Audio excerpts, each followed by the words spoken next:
क्या आप एक ऐसी वंडर ड्रग के बारे में जानना चाहेंगे जिससे आपके बच्चों में डायरिया यानी लूज मोशंस 52% तक कम हो जाएं, और फिर उसी दवा से नमूनिया जो कि एक चेस्ट इन्फेक्शन है 48% तक कम हो जाए, और बिलीव में उसी दवा से इम्पेटागो जो कि एक स्किन इन्फेक्शन है 35% तक कम हो जाए। जानने के लिए इस वीडियो का आखिर तक देखें।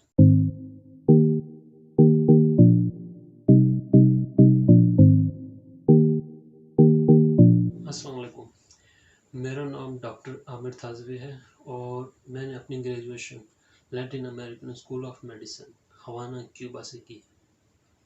चूँकि ये मेरी पहली वीडियो है तो चंद बातें इस चैनल के बारे में। देखिए, हम इस चैनल पर मेडिकल की टेक्स्ट बुक्स की बोरिंग बातें बिल्कुल नहीं करेंगे। लाइक टाइफाइड क्या होता है, उसकी अलामात क्या हैं और उसका इलाज क्या है, इस तरह की बातें बिल्कुल नहीं करेंगे। ये आप सिंपली गूगल कर सकते हैं और इसके लिए और बहुत सारे चैनल हैं जिनको आप जाकर देख सकते हैं। इस चैनल पर हम बात करेंगे मेडिकल की दिलचस्प और मज़े की स्टोरीज़ की, और आपसे शेयर करेंगे लेटेस्ट मेडिकल रिसर्च मुख्तलिफ मौज़ूआत पर। तो आइए शुरू करते हैं। देखें, अगर मैं चाहूँ तो मैं इस दवा के फ़वाइद गिनवा कर इस वीडियो को ख़त्म कर सकता हूँ, लेकिन इस तरह आपको इस दवा की अहमियत का अंदाज़ा नहीं होगा। क्यों? क्योंकि इंसानी दिमाग जो है वो लफ्ज़ों या टेक्स्ट में नहीं सोचता, वो तस्वीरों और स्टोरीज़ में सोचता है। जैसे मैं आपसे कहूँ हाथी, तो इस लफ्ज़ हाथी की कोई माना नहीं है, लेकिन जब मैं बोलूँगा हाथी तो आपके जहन में एक पिक्चर बनेगी, एक तस्वीर आएगी हाथी की, जिससे आप इस लफ्ज़ को डिसाइफर कर सकेंगे कि मैं किस चीज़ के बारे में बोल रहा हूँ। इसीलिए मैं भी अपनी उस वंडर ड्रग की अहमियत समझाने के लिए आपके साथ दो स्टोरीज शेयर करूँगा। आइए मिलते हैं हमारी फर्स्ट स्टोरी के हीरो से, डॉक्टर इग्नास फिलिप सेमलवाइस, जो कि एक हंगेरियन फिजिशियन थे और उन्हें सेवियर ऑफ मदर्स के नाम से भी जाना जाता है। उन्हें 1846 में वियना जनरल हॉस्पिटल के ऑब्स्टेट्रिक क्लिनिक में अपॉइंट किया गया था। उस दौर में वियना जनरल हॉस्पिटल में दो ऑब्स्टेट्रिक क्लिनिक थे। अगर आम जुबान में कहें तो दो जच्चा बच्चा के वार्ड थे। पहले वार्ड में मेडिकल स्टूडेंट्स और डॉक्टर्स काम करते थे, जबकि दूसरे वार्ड में सिर्फ नर्सेस और मिडवाइफ्स काम करती थी। अब अगर बच्चा पैदा हो जाने के बाद 10 दिन तक माँ को बुखार आ जाए तो उसे पुएर्परल फीवर या फिर पोस्ट पार्टम इन्फेक्शन या फिर चाइल्ड बेड फीवर कहते हैं।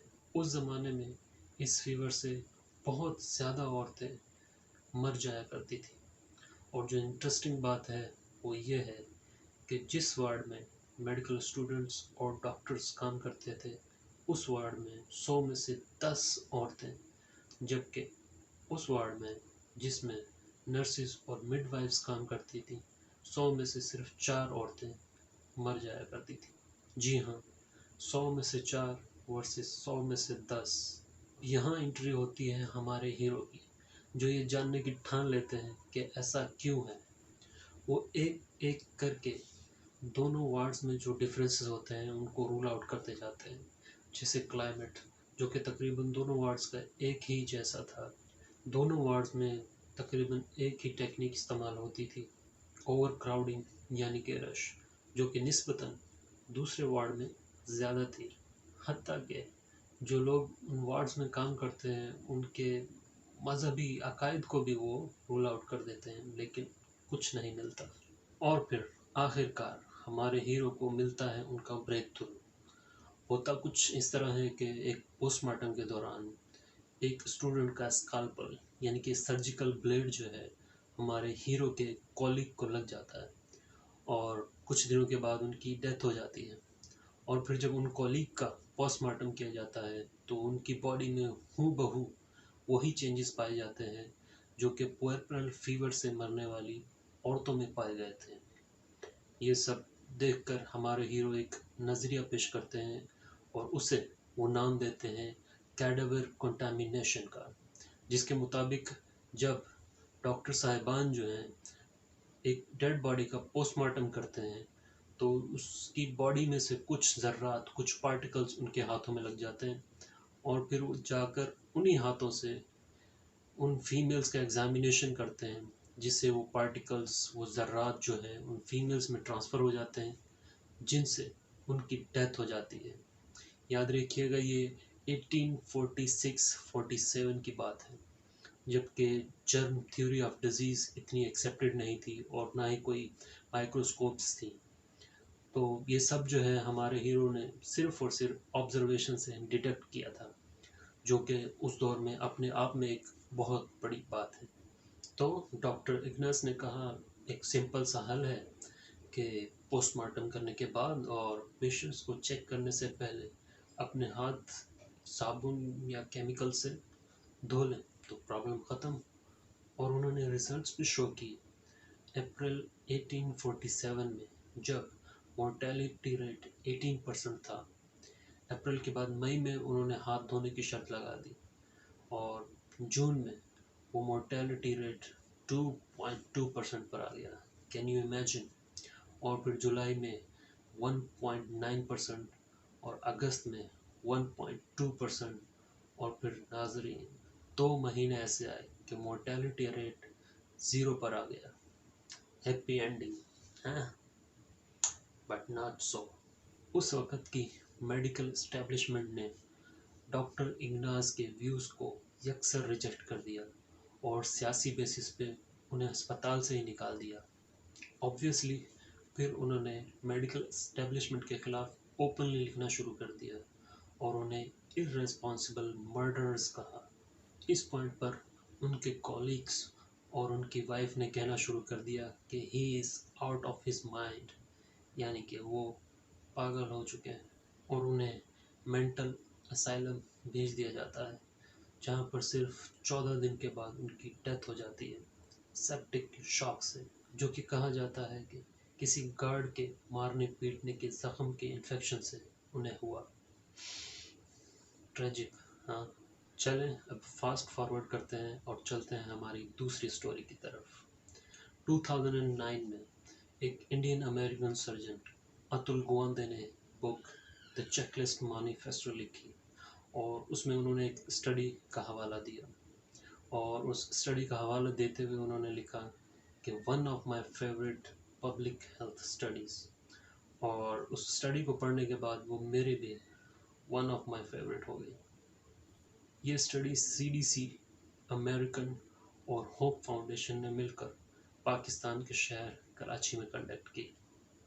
लेट 90s में इस स्टडी का मकसद कराची के स्लम्स यानी कि झोपड़पट्टियों में बच्चों की अर्ली डेथ की वजूहात मालूम करना और उनका सद्देबाप करना था। कराची द मेगा सिटी के अतराफ में इन झोपड़पट्टियों में 40 लाख से भी ज़ायद लोग रहते थे, जहाँ ओवर क्राउडिंग, गंदगी, खुली नालियों, गरीबी और खुराक की कमी की वजह से 30 से 40% बच्चे मलनरिश्ड थे। तकरीबन हर पानी का सोर्स कंटेमिनेटेड था, जहां 10 में से एक बच्चा 5 साल की उम्र तक पहुंचने से पहले ही मर जाता था, अक्सर लूज मोशंस और चेस्ट इन्फेक्शन की वजह से। इन हालात को दूसरे फैक्टर्स ने मिलकर, जैसे शराख्वांदगी, करप्शन, पॉलिटिकल इंस्टेबिलिटी और ब्यूरोक्रेसी ने मिलकर और भी गंभीर बना दिया था। अब इस सारे सिस्टम को ऊपर से लेकर नीचे तक तब्दील करने में दहाइयाँ लग जाती। यहाँ हमारी इस स्टोरी के हीरो स्टीफन लुबायर ने लो टेक सॉल्यूशंस का सोचा और उन्हें एक हल मिल गया जो कि इतना सिंपल था कि उनके कॉलीग्स उन पर हंसते थे। और आप भी जानकर हैरान हो जाएंगे कि उन्होंने क्या सॉल्यूशन निकाला। उनका सॉल्यूशन था एक साबुन। जी हाँ, द सोप, द सॉल्यूशन। उन्हीं दिनों एक साबुन की कंपनी, जिसका ब्रांड नेम मैं बता दूंगा अगर आप जानना चाहेंगे तो। वो कंपनी एक अपना स्पेशल एंटी बैक्टीरियल साबुन लॉन्च करना चाह रही थी, जिसमें एक एंटी बैक्टीरियल एजेंट ट्राइक्लोकार्बन मिला हुआ था। तो हमारे हीरो ने उन्हें कन्विंस किया कि आप अपना साबुन हमें दें, प्लेन साबुन भी और एंटी बैक्टीरियल एजेंट वाला साबुन भी। हम एक स्टडी कंडक्ट कर रहे हैं और रिज़ल्ट आपको बता देंगे कि कौन सा साबुन ज़्यादा मौसर है, प्लेन साबुन या एंटी बैक्टीरियल साबुन। स्टडी के लिए झोपड़पट्टियों को 2 एरियाज में डिवाइड किया गया। एक टेस्ट नेबरहुड जहां पर साबुन डिस्ट्रीब्यूट किया गया, और दूसरा कंट्रोल्ड नेबरहुड जहां पर साबुन डिस्ट्रीब्यूट नहीं किया गया। और इन दोनों एरियाज में 1 साल तक ऐसा किया गया, और फिर दोनों एरियाज में लूज मोशंस, चेस्ट इन्फेक्शन और स्किन इन्फेक्शन को 1 साल तक मॉनिटर किया गया। और फैमिली से कहा गया कि आप मंदरजा झील 6 मकामात पर साबुन का इस्तेमाल करेंगे। नंबर 1, दिन में 1 दफ़ा अच्छी तरह साबुन से नहाएंगे। नंबर 2, खाना बनाने से पहले साबुन से हाथ धोएंगे। नंबर 3, खाना खाने से पहले। नंबर 4, किसी को खिलाने से पहले। नंबर 5, बड़ा पेशाब करने के बाद। और नंबर 6, बच्चे की पोटी साफ करने के बाद अच्छी तरह साबुन से हाथ धोएंगे। और 2005 में हमारे हीरो और उनकी टीम ने अपनी फाइंडिंग्स एक प्रेस्टिजियस मेडिकल जर्नल द लॉन्सेट में शाया किया, जिसके मुताबिक कंट्रोल्ड नेबरहुड जहां साबुन डिस्ट्रीब्यूट नहीं किया गया था, उसके मुकाबले में टेस्ट नेबरहुड जहां साबुन डिस्ट्रीब्यूट किया गया था, उस एरिया में लूज मोशंस के इंसिडेंस में 52% तक कमी आई। चेस्ट इन्फेक्शन यानी नमूनिया, उसके इंसिडेंस में 48% तक कमी आई। और इम्पेटाइगो यानी कि स्किन इन्फेक्शन के इंसिडेंस में 35% तक कमी आई, जो कि एक बहुत बड़ी अचीवमेंट है। और इस स्टडी में जो इंटरेस्टिंग बात सामने आई वो ये है कि एंटीबैक्टीरियल साबुन या प्लेन साबुन, it's the same, results were the same. कि एंटीबैक्टीरियल साबुन हो या प्लेन साबुन हो, आप जो साबुन इस्तेमाल करें उससे कोई फ़र्क नहीं पड़ता। बेचारे उस कंपनी के लिए तो ये स्टडी एक डिसअपॉइंटमेंट थी, लेकिन जो रिजल्ट्स अचीव किए गए दे वर द ग्रेट। किसी भी और फैक्टर को चेंज किए बगैर सिर्फ एक साबुन से इस तरह के रिजल्ट अचीव करना वाज मार्वलस, ग्रेट। अच्छा, इस स्टडी के साथ मेरी भी एक पर्सनल स्टोरी जुड़ गई है जो कि मैं आपसे शेयर करना चाहता हूँ। मैं एक रूरल एरिया में एज अ मेडिकल ऑफिसर काम करता हूँ। तो वहाँ पर एक पेरेंट अपने बच्चे को लेकर आए, उस बच्चे को लूज़ मोशंस थे। तो मैंने ये स्टडी नई पढ़ी थी, मैंने उन्हें बिठाया, उन्हें ये सारी स्टडी एक्सप्लेन की।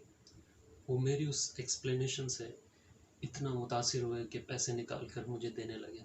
हालांकि उन्हें पता था कि गवर्नमेंट सेटअप में पैसे नहीं दिए जाते, ना ही डॉक्टर की फ़ीस दी जाती है, ना ही मेडिसिन के पैसे होते हैं, लेकिन फिर भी वो मुझे पैसे देने लगे।